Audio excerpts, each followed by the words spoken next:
Movie की शुरुआत में सूरज की तापिश बहुत ज्यादा होने की वजह से इस दुनिया के सारे पेड़ पौधे जलकर राख हो गए हैं और इससे निकलने वाले धुएं से लोगों को सांस लेने में बहुत दिक्कत हो रही है, जिसके कारण लोग धीरे धीरे मर रहे हैं। ऑस्ट्रेलिया की एक सिटी में थोड़े लोग बचकर जी रहे होते हैं, पर वहाँ पर भी ऑक्सीजन नहीं होती। वहाँ से वो आर्टिफिशियल ऑक्सीजन के मास्क पहनकर अपना जीवन यापन कर रहे होते हैं। इस आर्टिफिशियल ऑक्सीजन को क्रोनिक्रॉप करके एक कंपनी बना रही है। उसी कंपनी की सुरंग में सिटी की सारी पावर सप्लाई प्रोड्यूस होती है। कंपनी में आर्टिफिशियल ऑक्सीजन बनाने की लैब में इथन के पापा रिचार्ड साइंटिस्ट का काम कर रहे होते हैं। इथन का 8वां जन्मदिन आता है तो उस दिन इथन के पापा उसको एक गिफ्ट देते हैं और कहते हैं कि बेटा मैं तुम्हारे लिए गिफ्ट लेकर आया हूँ, इस बॉक्स को खोलो। इथन जैसे ही उस बॉक्स को खोलता है और उसके अंदर हाथ डालता है तो उसके हाथ में एक घड़ी जैसा गैजेट आ जाता है और उससे खून आने लगता है। वो उस दर्द को बर्दाश्त नहीं कर पाता और रोने लगता है। इथन की माँ भाग कर आती है और कहती है कि यह आपने क्या कर दिया, लेकिन रिचर्ड कहता है कि बेटा ये अब से तुम्हारे हाथ में ही रहेगा और मरते दम तक तुम इसको निकालना मत,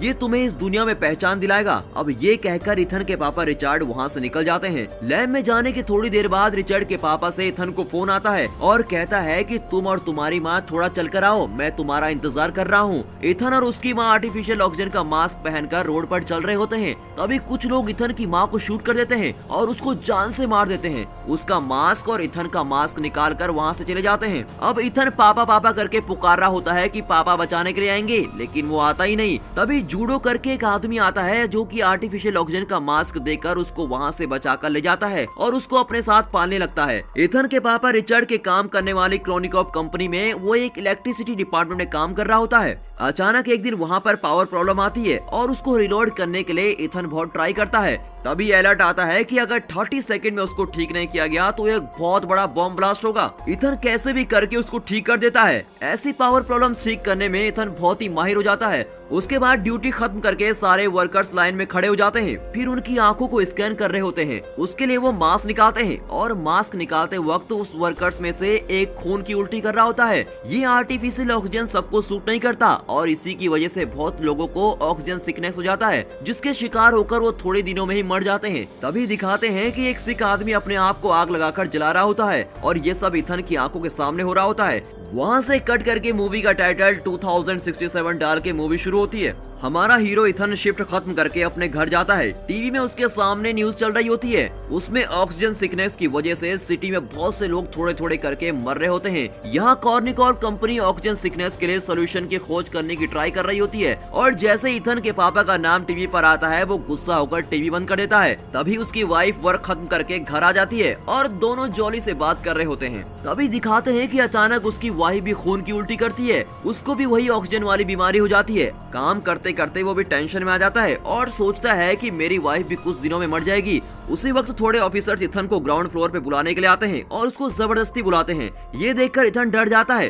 तभी वहाँ पर जूड आता है। जूड कहता है कि चलो चलते हैं, देखते हैं कि क्या करते हैं। वहाँ कॉर्निक्रॉप कंपनी की सीईओ रिजिना को मीट करते हैं। रिजिना कहती है कि हमारी सिटी की हालत दिन ब दिन खराब होती जा रही है, लोग धीरे धीरे करके खत्म हो रहे हैं। वो कहता है कि वो सब तो ठीक है, पर मुझे यहाँ पर क्यों बुलाया है और मैं कर भी क्या सकता हूँ। तब रेजिना कहती है कि तुम ही हम सबको बचा सकते हो। इथन को कुछ भी समझ नहीं आता कि ये ऐसा क्यों बोल रही है। रेजिना इथन को और उसके दोस्त जूड को लैब में लेके जाती है।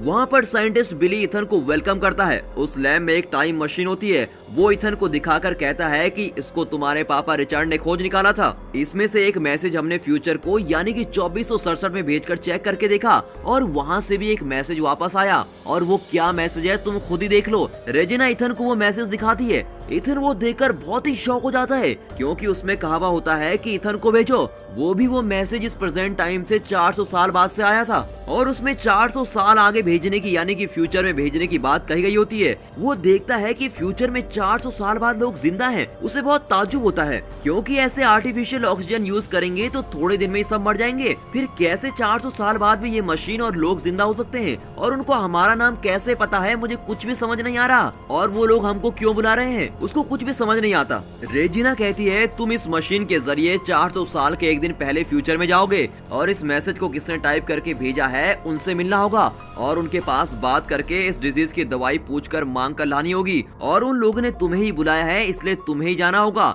तुम्हें ही दवाई को ढूंढ कर लाना ही है। यहाँ पर मौजूद हजारों लोग अपनी मौत और जिंदगी के बीच लड़ रहे हैं। फिर बिली बोलता है कि इसमें एक प्रॉब्लम भी है, हम सिर्फ तुमको यहाँ से भेज सकते हैं पर वापस आने का रास्ता तुमको ही ढूंढना पड़ेगा। रेजिना कहती है कि फ्यूचर में भी ऐसे ही कुछ जरूर होगा जिससे तुम वापस आ सकोगे। और ये सुनकर इथन कहता है कि ये सब मुझे नहीं करना, मेरी वाइफ को ऑक्सीजन प्रॉब्लम है, मैं उसके साथ रहना चाहता हूँ क्योंकि उसके आखिरी के दिन बचे हैं, उसको छोड़कर मैं बिल्कुल भी नहीं जाऊंगा। और ये बोलकर इथन वहाँ से निकल जाता है। उसके बाद इथन और उसका दोस्त एक जगह बैठकर बात करते हैं। तब इथन अपने दोस्त के पास कहता है कि मेरे पापा रिचर्ड की तरह मैं अपनी वाइफ को कभी भी अकेले नहीं छोड़ने वाला हूँ, इस वक्त मैं उसको अकेला छोड़कर तो कतई नहीं जाऊंगा। तभी जूड कहता है तुम दूसरों के लिए दवाई लेने नहीं जा रहे हो, तुम अपनी वाइफ के लिए भी दवाई लेने जाओगे वहाँ। और फिर उसका मन बदल जाता है। इथन घर जाकर जो कुछ हुआ वो सब बातें अपनी वाइफ को बता रहा होता है। वो सुनकर उसकी वाइफ कहती है कि तुम कैसे इतने सेल्फिश हो सकते हो, तुमने देखा था पिछले साल मेरी क्लास में 20 बच्चे पढ़ रहे थे पर अब सिर्फ क्लास में 12 ही बचे हैं, ऐसे ऑक्सीजन की कमी से मरने से बेहतर है तुम वहाँ जाकर दवाई लेकर आ जाओ, तभी सब खुश रह पाएंगे। ये सब तुम करोगे तो मुझे बहुत गर्व होगा, तुम जरूर मेरे लिए दवाई लेकर वापस आओगे, मुझे तुम पर बहुत भरोसा है और तुमको जाना ही होगा। उसके बाद इथन रात को जब उसकी वाइफ सो रही होती है तो वहाँ पर एक फूल रख देता है, बट वो फूल असली का नहीं होता, वो कुछ लोहे की पंखुड़ियों से बना हुआ होता है। उसमें उसने लिखा हुआ होता है आई विल बी बैक, और ये लिखकर वहाँ से निकल जाता है। अब आपको तो पता ही होगा कि ये लोहे का फूल क्यों है, क्योंकि वहाँ पर पेड़ पौधे तो है नहीं, तो असली का फूल कहाँ से आएगा। लेकिन जब वो जा रहा होता है तो उसकी वाइफ सोई नहीं होती, वो सिर्फ सोने की एक्टिंग कर रही होती है और वो इथन को पता नहीं चलने देती कि वो उसको देख रही है। अब इथन कॉर्निक्रॉप कंपनी के लैब में पहुंच जाता है, वहाँ रेजिना उसका वेट कर रही होती है। इथन उसके पास कहता है कि उस दवाई का एक ड्रॉप भी मिलेगा तो मैं उसको पहले अपनी वाइफ को ही दूंगा, अगर तुम ये बात मानती हो मैं तभी वहाँ जाऊंगा। ठीक है करके रेजिना भी एक्सेप्ट कर देती है। अब वो टाइम ट्रेवल का सूट पहनकर उस मशीन में रेडी होकर बैठता है। तभी साइंटिस्ट बिली इथन को एक छोटा सा गैजेट देता है और कहता है कि ये आयरन मैन पिक्चर में आने वाला जार्विस की तरह एडवांस रोबोट है, ये तुम्हारी एक एक मूवमेंट को रिकॉर्ड करेगा और तुम्हें सारी चीजें बताएगा। जूड भी उसको बाय करके भेज देता है। अब मशीन ऑन हो जाती है, उसमें काउंटडाउन शुरू होता है और 0 के आते ही इथन के बदन पर बहुत सारे रेडियंस पास होते हैं और बहुत ही स्पीड से टाइम ट्रेवल करके फ्यूचर में जाकर वहाँ एक जंगल में लैंड होता है। लैंड होते वक्त बेहोश होकर गिर जाता है, आंखें खोलकर देखता है तो उसका सूट जल रहा होता है। वो उसको गौर करता है, वो उठकर उसको बुझाने की कोशिश करता है पर वो आग और जल रही होती है, तो वो उस सूट को निकाल कर फेंक देता है। अब वो सूट उसकी आंखों के सामने ही जलकर विस्फोट हो जाता है। तभी वो एक चीज पर गौर करता है, उसके चारों तरफ सारे हरे भरे पेड़ हैं। ये देखकर वो बहुत ही खुश हो जाता है और ताज्जुब भी होता है क्योंकि पहली बार उसने इतने सारे पेड़ पौधे, इतनी नेचुरल ऑक्सीजन देखी होती है और उसका खुशी का ठिकाना नहीं रहता। अब वो हर चीज को छूकर मजे ले रहा होता है। दोस्तों ऐसा सब हमारे साथ तो नहीं हो सकता, पर एक गेम के लिए पूछता हूँ, पेड़ पौधों के बिना आप इस दुनिया में कैसे सरवाइव करोगे? और क्या आपने कभी कोई पौधा लगाया है? अगर लगाया है तो कमेंट में जरूर बताना, और नहीं लगाया है तो प्लीज अब से लगाना शुरू कर दीजिए, क्योंकि आप जानते हैं ना, पेड़ हैं तो हम हैं। खैर चलिए वापस मूवी में आते हैं। अब वो उस गैजेट की मदद से रूट को फॉलो कर रहा होता है। वो जा रहा होता है तभी वहाँ पर एक आदमी का कंकाल पड़ा हुआ है और उसको देखकर वो डर जाता है। उसके कॉलर पर देखता है तो इथन वाइट करके लिखा हुआ है। ये देखकर तो वो बिल्कुल ही शॉक हो जाता है क्योंकि ये उसी का कंकाल होता है। अब वो उसकी खोपड़ी पर देखता है तो ये गोली का निशान होता है। तभी उस कंकाल के पास में देखता है तो वहाँ पर वैसा ही गैजेट होता है जैसा उसको बिली ने दिया होता है। वो उस पुराने गैजेट से अपने नए गैजेट के बारे में पूछता है, पर वो बोलता है कि मुझे टाइम ट्रेवल के बारे में कुछ भी नहीं पता। फिर वो कंकाल के हाथ में देखता है तो वैसे ही घड़ी होती है जैसे उसके पापा ने उसको दी थी। अब उसको अपनी प्रेजेंट घड़ी के बाजू में रखकर देखता है। देखने में दोनों एक ही तरह दिखती हैं, लेकिन गौर करने वाली बात यह है कि जो उसकी प्रेजेंट घड़ी है उसमें रेड लाइट होती है और उस कंकाल की घड़ी में ग्रीन लाइट जल रही होती है। अब वो उस पुराने गैजेट को ऑन करके चेक करता है और उसमें बात करने की कोशिश करता है, पर उसमें तो 2% ही चार्ज बचा होता है और वीडियो डिस्प्ले नहीं हो पाती, इसलिए सिर्फ ऑडियो चलती है। फिर वो ये कहता है कि आखिरी में जो इंसिडेंट हुआ था उसके बारे में ऑडियो प्ले करो। उस ऑडियो में थोड़े डायलॉग्स के बाद कोई इसको गन से शूट करने की आवाज सुनकर बहुत डर जाता है। ऑडियो के प्ले होने के दूसरे सेकंड में उस गैजेट में चार्ज खत्म हो जाता है। फिर वो सोचता है कि जैसी आवाज इसमें सुनाई दे रही है वैसी मैंने कहीं तो सुनी है, कहीं तो जरूर सुनी है। अब उसे ऐसा एहसास होता है जैसे इस दुनिया में अभी कोई जिंदा ही नहीं है।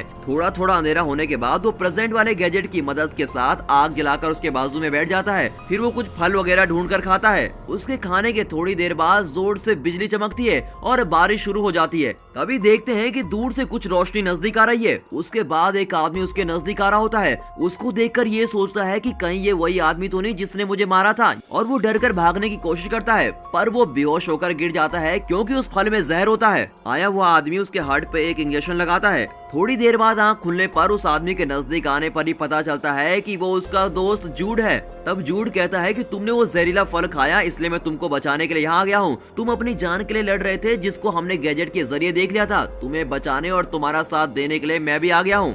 दूसरे दिन सुबह हो जाती है। फिर इथन जूड को भी वही कंकाल दिखाता है जो उसने देखा था, और ये देखकर जूड भी बहुत आश्चर्यचकित हो जाता है। उसके बाद दोनों जल्दी जल्दी दवाई ढूंढने की कोशिश कर रहे होते हैं और कहते हैं कि हमें जल्दी वापस भी जाना है। फिर वो अपने गैजेट से हेल्प मांगते हैं। वो उसको नया रूट दिखाता है। उसको फॉलो करते जाते वक्त वहाँ पर एक दरवाजा दिखता है। सिर्फ इथन उस दरवाजे के पास जाकर खड़ा हो जाता है। जूड एक पेड़ के पीछे छुपकर बैठ जाता है। तभी उस डोर से एक इंस्ट्रूमेंट निकलकर बाहर आता है और इथन की आंखों को स्कैन कर रहा होता है, और दूसरे ही सेकंड वो डोर खुल जाता है। दोनों अंदर जाते हैं। अंदर बहुत ही अंधेरा है और थोड़ी दूर चलने के बाद एक सिस्टम को देखते हैं। उसमें वेलकम इथन करके एक मैसेज डिस्प्ले होता है। तभी मशीन में आता है कि डीएनए को एनालाइज करना होगा। वो जैसे ही सिस्टम के आगे हाथ दिखाता है, उसके हाथ में जो घड़ी होती है वो अपने आप उसका खून निकालती है। वो दर्द के कारण तड़प रहा होता है। कुछ ही सेकंड में इसकी घड़ी की लाइट रेड से ग्रीन हो जाती है। फिर ये लोग समझ जाते हैं कि हम कॉर्निक्रॉप कंपनी में ही हैं। उस सिस्टम में इथन आखिर में जो इंसिडेंट हुआ था उसको डिस्प्ले करने के लिए कहता है। उस डिस्प्ले में इथन के 8वें जन्मदिन के समय रिचर्ड उसको वो घड़ी जब पहनाता है, उससे पहले के लैब में होने वाले इंसिडेंट को वो दिखा रहा होता है। रिचर्ड टाइम मशीन के जरिए एक मैसेज फ्यूचर को सेंड करता है। तभी रिप्ले आता है कि सेंड इथन व्हाइट। ये देखकर रिचर्ड बहुत ही शॉक हो जाता है। सिर्फ वो ही नहीं, रेजिना और बिली दोनों भी शॉक हो जाते हैं। रेजिना पूछती है कि उन लोगों को तुम्हारे बेटे का नाम कैसे पता। रिचर्ड कहता है कि वही तो मुझे समझ नहीं आ रहा। रेजिना पूछती है कि वो लोग हमें सिर्फ मैसेज क्यों भेज रहे हैं, वो लोग यहाँ आकर हमसे बात भी तो कर सकते हैं। तभी उसके जवाब में बिली कहता है कि पावर फेलियर हो रहा है, और अगर पावर प्रॉब्लम ना हो तो उस तरफ से इस तरफ कोई भी आ सकता है। वीडियो प्ले होने के बाद ही वहाँ पर भी पावर प्रॉब्लम आ जाती है। तभी इथन को जूड पर कुछ शक हो रहा होता है और पूछता है कि जहरीला फल खाते ही एक डॉक्टर या साइंटिस्ट आ सकता था, पर तुम ही क्यों आए। उसके लिए जूड कहता है कि अभी बात करने का टाइम नहीं है, आओ हम यहाँ से निकलकर पावर प्रॉब्लम को सॉल्व करते हैं, अभी हम तुम्हारी वाइफ को बचा सकते हैं। इसको सुनते ही इथन कहता है कि जब देखो तुम मेरी वाइफ के बारे में बोलकर मुझे यूज कर रहे हो, और जूड से लड़ता है। टाइम मशीन लॉन्च होने के लिए अब सिर्फ 3 घंटे और 30 मिनट है, और उसमें वो काउंटडाउन शुरू हो जाता है। अब इन 3 घंटों के अंदर इनको 3 काम करने हैं। पहला कि इस तरफ से उस तरफ मैसेज किसने भेजा था, दूसरा ऑक्सीजन सिकनेस के लिए दवाई, और तीसरा है कि वहाँ की पावर सप्लाई को ठीक करना है, वरना वहाँ पर बहुत बड़ा धमाका हो जाएगा। अब वो सिटी के अंदर जाकर देखते हैं तो वहाँ पर सिटी सारी तहस नहस हो चुकी है, सब कुछ बर्बाद हो चुका है। वहाँ पर सारे लोग ऑक्सीजन न होने की वजह से मास्क के साथ ही वहाँ कंकाल में बने हुए हैं, और वहाँ पर लाइन से बहुत सारे कंकाल पड़े हुए होते हैं, कोई जिंदा नहीं होता। इथन अपनी वाइफ की क्लासरूम की जगह पर जाकर देखता है, वहाँ पर उसकी वाइफ और दूसरे स्टूडेंट सारे मरकर कंकाल में बने हुए होते हैं। अपनी वाइफ के कंकाल के हाथ में वो उसी फूल को देखता है जो उसने जाने से पहले उसको दिया था। उसमें उसकी वाइफ ने लिखा हुआ होता है कि तुम फिर वापस जरूर आओगे, मैं भगवान से प्रार्थना करूंगी।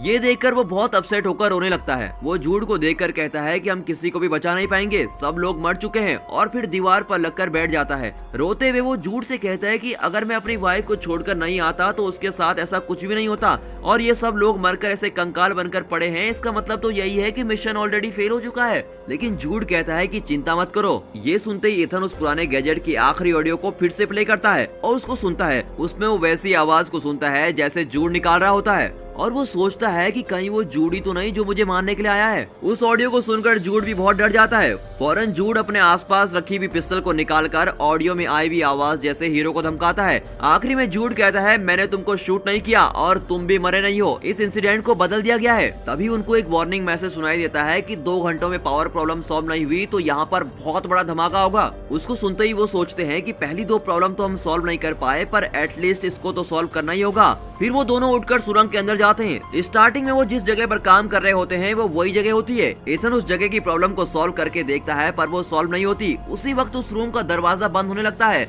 रूम के बाहर खड़ा हुआ जूड भागकर उसको रोकते हुए इथन को बाहर आने के लिए कहता है। इसके लिए इथन कहता है कि अगर मैं भी बाहर आ गया तो यहाँ इस प्रॉब्लम को सॉल्व कौन करेगा, और मैं बाहर आ गया तो धमाका होकर सब कुछ बर्बाद हो जाएगा, उसके बाद कुछ भी ठीक नहीं हो सकता। अब जूड के हाथ को धक्का देकर वो उस दरवाजे के अंदर ही बंद हो जाता है। जूड बाहर से बहुत चिल्ला रहा होता है। उस रूम में ऑक्सीजन धीरे धीरे कम हो जाती है, लेकिन वो उस प्रॉब्लम को सॉल्व कर लेता है और बेहोश हो जाता है। तभी जूड उस डोर को तोड़कर अंदर आकर बेहोश हुए इथन को उठाकर वहाँ से बाहर ले जाता है और पावर सप्लाई फिर से एक्टिवेट हो जाती है। अब उन्होंने तीसरा काम तो यहाँ पर पूरा कर लिया, जो था पावर सप्लाई ठीक करने का। अब इथन यहाँ की सारी चीजों को जानने की कोशिश करता है, पर जूड उसको कुछ भी जानने नहीं देता, इसलिए जूड और उसकी लड़ाई हो जाती है। तभी इथन को एक आइडिया आता है, अपने नए गैजेट की बैटरी को निकालकर वो पुराने गैजेट में डाल देता है और उसमें वीडियो प्ले करता है। इसी बीच इथन जूड को एक रूम में धकेलकर उसको बंद कर देता है। आखिर में उसके पापा रिचर्ड के साथ क्या हुआ ये जानने के लिए वो वीडियो प्ले करता है। उसमें दिखाते हैं कि रिचर्ड इथन के पास बात करता है, इथन तुम्हारा डीएनए होगा तो ये मशीन एक्टिवेट होगी। ये मशीन बुरे लोगों के हाथ में नहीं आनी चाहिए। ये मशीन अगर बुरे लोगों के हाथ में आ गई तो लोग इसका गलत उपयोग करेंगे, तुम्हें ही सबको बचाना पड़ेगा। तभी वही वाला सीन आता है जब वो कह रहा होता है कि तुम और तुम्हारी मम्मी चलकर आओ, मैं तुम्हारा इंतजार कर रहा हूँ, और फोन कट कर देता है। तभी रेजिना और जूड को दिखाते हैं। रेजिना कहती है कि इन सारे लोगों को बर्बाद होने दो, अगर मर गए तो दुनिया अपने आप ठीक हो जाएगी और फिर से पेड़ पौधे उग जाएंगे और ऑक्सीजन बनने लगेगी। अब क्योंकि रेजिना चाहती है कि वही फ्यूचर में जाए और सिर्फ वही बच पाए, रिचर्ड कहता है कि मेरे बेटे का डीएनए रहेगा तो ये मशीन एक्टिवेट हो पाएगी। रेजिना बिली के पास कहती है तुमको ये मशीन ऑपरेट करने आती है? वो कहता है कि हाँ पता है, और जैसे ही वो कहता है उसके अगले सेकंड वो बिना कुछ सोचे समझे झट से रिचार्ड को शूट कर देती है और वो वहीं पर मर जाता है। रिचार्ड के मरने की वजह से ही वो उस दिन अपनी वाइफ और बच्चे को बचाने के लिए नहीं जा पाता,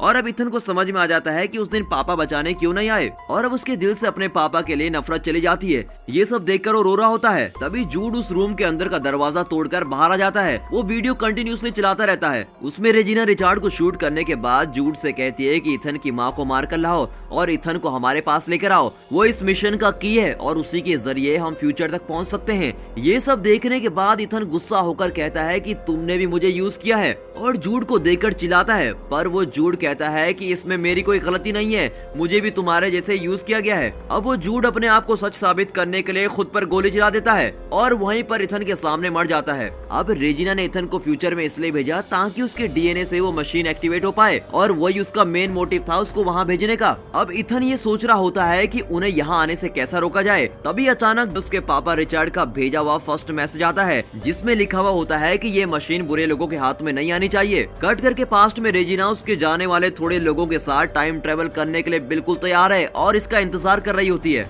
और सोच रही होती है कि थोड़े ही सेकंड में इथन को मारकर जूड यहाँ पर आ जाएगा, और जैसे ही वो आएगा हम उसको भी मार देंगे और यहाँ से फिर हम फ्यूचर में चले जाएंगे। थोड़ी देर में मशीन में काउंटडाउन शुरू होता है और जैसे ही 0 आता है वो सब खुश हो जाते हैं और सोचते हैं कि जैसे ही वो आएगा खट से शूट कर देंगे। लेकिन वो सब ये देखकर शॉक हो जाते हैं क्योंकि उस मशीन में बहुत सारे पेड़ पौधे आ रहे होते हैं और उसी के साथ वो मशीन शट डाउन हो जाती है। कट करके दिखाते हैं कि इथन ने मशीन को बंद कर दिया है और उसको देखकर रेजिना चीखकर बहुत जोर से चिल्लाती है। उन पेड़ पौधों के साथ रेजिना के रिचार्ड को भी शूट करने वाली वीडियो भी है और उसी के साथ उसने अपनी वाइफ के लिए गिफ्ट भी भेजा है। तभी एक एनोनिमस रेडिएशन के जरिए इन्फॉर्मेशन मिलने की वजह से पुलिस कॉर्निक्रॉप में छाप मारती है। सारे पेड़ पौधों को लेकर रेजिना को भी गिरफ्तार कर लिया जाता है। इन पेड़ पौधों के साथ वो लोग नए पेड़ पौधे उगा रहे होते हैं और यहाँ पर दूसरा काम खत्म होता है और सभी लोग सोच रहे होते हैं कि भगवान ने उनके लिए पेड़ पौधे भेज दिए हैं। ये सब कुछ न्यूज में चल रहा होता है। उसकी वाइफ ये देखकर बहुत खुश हो जाती है और सोचती है कि ये इथन का काम ही है और वो समझ जाती है कि मेरे पति इथन ने किया है।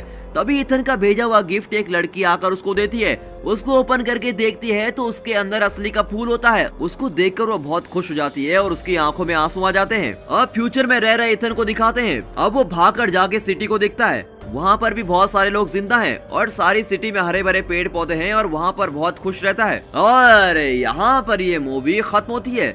इस फिल्म को समझने में थोड़ी दिक्कत जरूर होगी, मैं समझता हूँ, पर इस वीडियो को आप फिर एक बार जरूर देखिए ताकि इसके अंदर की सारी हिडन डिटेल्स आपको समझ में आ जाए। अब मैं आपसे एक सवाल पूछता हूँ, आपके पास एक ही चॉइस है, यानी कि आपको टाइम ट्रेवल करके अपने चाहने वाले साल और चाहने वाली जगह में जाना है, पर आप वापस नहीं आ पाएंगे, तो आप किस जगह जाना पसंद करेंगे हमें कमेंट सेक्शन में जरूर बताना। And finally thanks for watching.